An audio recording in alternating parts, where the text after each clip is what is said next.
très souvent, il y a une demande qui revient assez fréquemment, c'est les choses qui peuvent entraver notre carrière.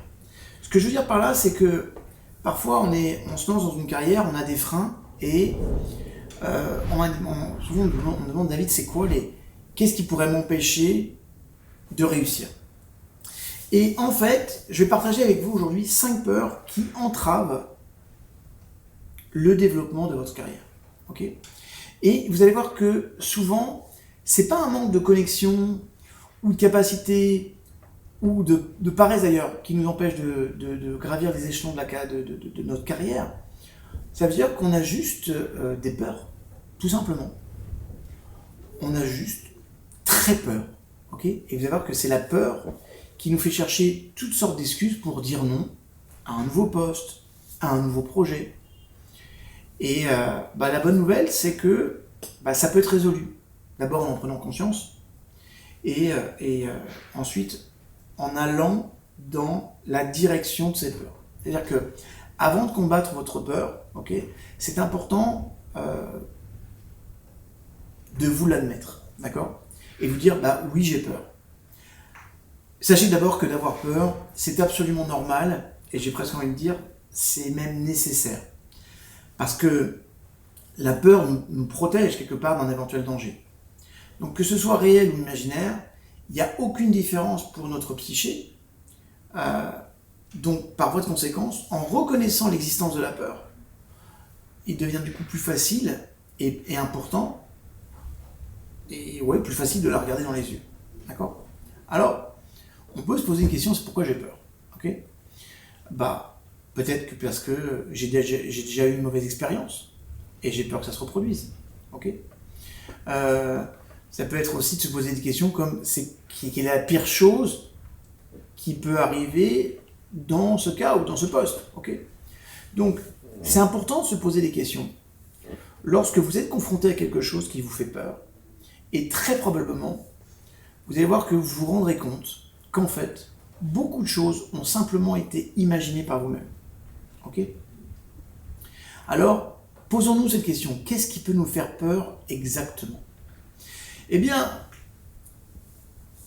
en psychosociologie, les recherches sur les différentes peurs qui peuvent entraver une carrière sont assez simples. D'abord, la solitude. Ok? On se dit qu'il y a peu de place en haut.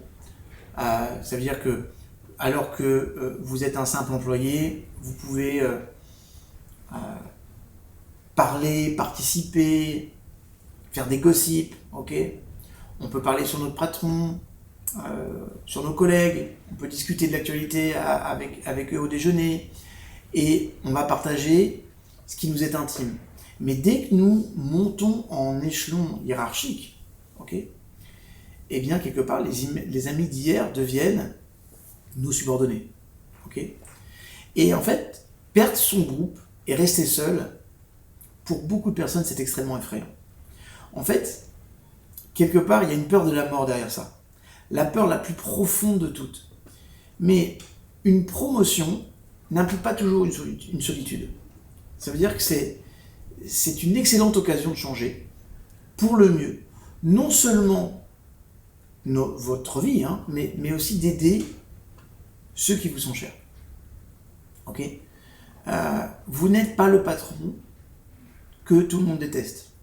Vous êtes une personne qui connaît l'équipe de l'intérieur. Et maintenant, il est de votre pouvoir, ok, de rendre chacun de ses membres aussi confortable que possible. Et si ça ne marche pas, et vous êtes quand même comme un tyran, vous êtes un leader et votre famille professionnelle est maintenant composée de cadres supérieurs. D'accord? Mais sachez une chose, c'est que la puissance d'un leadership ne se mesure jamais au nombre de personnes que je dirige, mais au nombre de leaders que j'ai formés. Et rappelez-vous aussi que un bon leader, on va dire un mauvais leader, c'est quelqu'un qui s'élève sur les autres. Un bon leader, c'est quelqu'un qui élève les autres. Si vous rentrez dans cette dynamique-là, et que vous assumez le poste et le job qui va avec toute la responsabilité qui va avec, il n'y a aucune raison que vous vous sentiez seul. Voilà, ça c'est important. Autre chose qui peut faire peur, c'est le succès. Ok ? Parce que le succès d'une personne signifie souvent l'échec d'une autre. Ok ? Alors, on n'est pas dans les Jeux Olympiques, mais il y a toujours des gagnants et puis des perdants. Ok ? Mais cette fois-ci, on n'est pas dans les Jeux Olympiques, mais on est dans la vie ordinaire. Ok ? Et on aime tellement se comparer aux autres. C'est-à-dire que, ayant gravi les échelons de notre carrière au-dessus de nos amis, parfois des camarades de classe ou des parents, ok, nous pourrions bien devenir l'objet de leur envie et un rappel constant qu'ils ne pourraient pas obtenir les mêmes résultats brillants que nous. Maintenant, il y a une chose que je voudrais que vous entendiez. Ça là, c'est leur problème. Même si ça paraît dur ce que je suis en train de vous dire, c'est leur problème. En plus, il y a un autre côté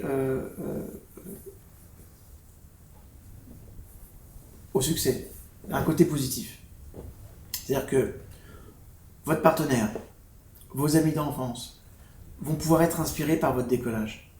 Et du coup, avoir envie de se réaliser aussi et de vivre la vie qu'ils ont toujours rêvé. Donc, c'est aussi important d'être dans une logique de succès. Okay ? Si vous avez de l'argent, vous pouvez aider les autres. Faire un travail caritatif ou aider à réaliser les rêves de personnes qui vous sont proches. Bref, vous pouvez gagner beaucoup plus que vous ne pouvez perdre. Alors tentez votre chance de la réussite. Tentez votre chance du succès. Alors, naturellement, si on parle de la peur du succès, il y a une autre peur qui vient avec, c'est la peur de l'échec. Okay ? En fait, c'est pas l'échec lui-même qui nous fait peur, mais la réaction des autres. C'est-à-dire que la plupart du temps, nous avons peur de ne pas justifier les espoirs de quelqu'un, de ne pas être assez bon, faible, imparfait. Et plus on fait d'efforts, plus on décolle haut, plus c'est douloureux de tomber. C'est-à-dire qu'il est beaucoup plus sûr de rester sur place. D'accord ? C'est-à-dire qu'il y a des personnes qui, pour ne pas se confronter à l'échec et à la douleur que ça peut représenter, okay, de se planter, parce qu'on fait tous des erreurs, surtout quand on veut réussir, et il n'y a pas de réussite sans échec. Ça, c'est important. D'accord ? D'ailleurs, Johnson, le vice-président des États-Unis, il avait dit, quand on lui posait la question, quel est pour vous le secret de la réussite, c'est d'apprendre à échouer. C'est la réponse. Intéressant quand même. Très très bon vice-président sous l'administration Clinton. Okay ? Maintenant, ce que vous devez comprendre, ce n'est pas celui qui est tombé plusieurs fois qui perd, mais celui qui avait peur d'aller plus loin. Ça, c'est important. Juste réfléchissez. Qui exactement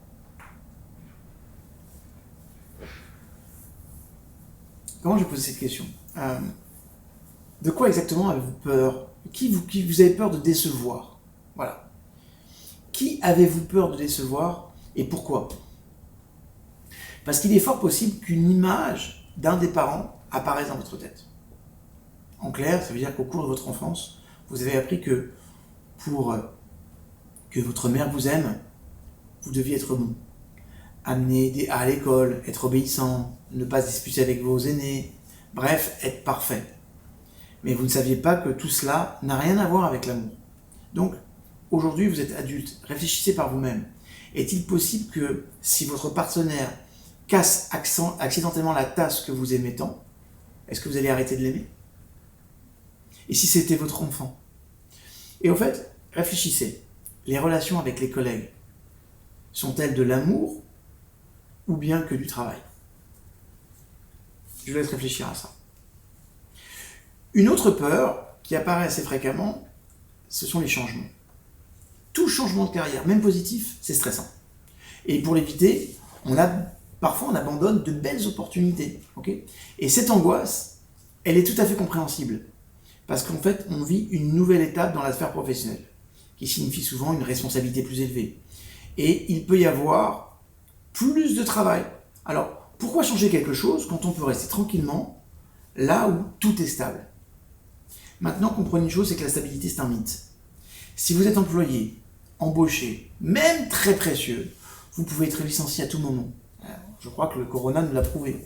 Et si vous êtes un entrepreneur, vous pouvez perdre votre entreprise pour 1000 raisons. D'accord ? Soit nous ferons le choix, soit un jour quelqu'un le fera à notre place. Après tout, il n'y a que sur la photo que le temps se fige. Et la vie, elle est en mouvement en permanence, d'accord? Donc, alors pourquoi ne pas aller de l'avant? Okay, surtout si vous en avez l'occasion, avancez. Et réfléchissez bien, mes chouchous. Imaginez quelles opportunités s'ouvriront pour vous si vous risquez de quitter votre zone de confort. Lorsque vous avez un rêve, c'est la première étape vers le succès. Ensuite, votre tâche, c'est d'en faire un objectif. Il doit être spécifique, limité dans le temps, vraiment important pour vous, et en même temps, il doit être atteignable. Je vous rappelle que sur cette chaîne, vous avez pas mal de vidéos sur comment atteindre ces objectifs. Autre chose qui fait grandement peur, ce sont les responsabilités. Okay, nous avons peur de la responsabilité parce que nous sommes sûrs que si nous commettons une erreur, une sorte de punition nous attend. Pourquoi? Parce que dans l'enfance, nous étions grondés ou même punis si nous ne faisions pas ce que nos parents nous instruisaient, okay, nous demandaient, et si nous laissions tomber nos amis ou nos camarades de classe. C'est-à-dire que plus le poste est bas, moins il y a de responsabilité. Mais aussi, le salaire il va avec. Et puis les opportunités sont moindres aussi. Si vous comprenez que vous êtes capable de plus, si on vous donne la possibilité de changer quelque chose dans votre vie professionnelle, mais que vous avez peur, vous pouvez vous préparer correctement et vous protéger.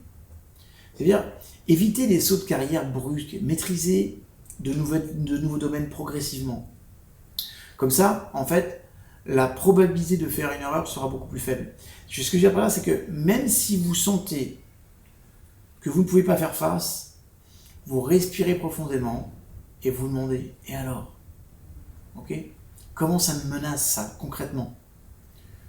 Mes chouchous, nous ne sommes plus des enfants et personne ne va vous mettre dans un coin, d'accord? Dans le pire des cas, vous serez simplement licencié. Mais c'est pas non plus la fin du monde. Après avoir gravi une fois les échelons de la carrière, vous pourrez presque le refaire parce que vous avez acquis cette expérience. Après tout, vous avez de l'expérience et vous savez déjà franchir les étapes les plus terribles. Vous savez aussi ne pas tomber. Comment ne pas tomber? Alors, foncez. D'accord? Votre carrière, elle est devant vous, mais elle va se développer que si et seulement si vous choisissez d'avoir une grande carrière, de vous investir et d'être un donneur dans ce que vous faites. Je reviendrai naturellement sur cette notion dans des vidéos qui viennent. Je vous aime. Je vous retrouve sur la prochaine vidéo. Pour toutes les personnes qui sont autour de vous, qui bossent en tant que salariés, même en tant qu'entrepreneur, partagez s'il vous plaît. Likez et partagez. Très important, comme ça moi je sais si ce genre de vidéo ça vous convient. Et puis si vous les partagez, eh ben, ça fera du bien à beaucoup de gens. Et on est là pour faire quoi? Du bien. Je vous aime, à très bientôt.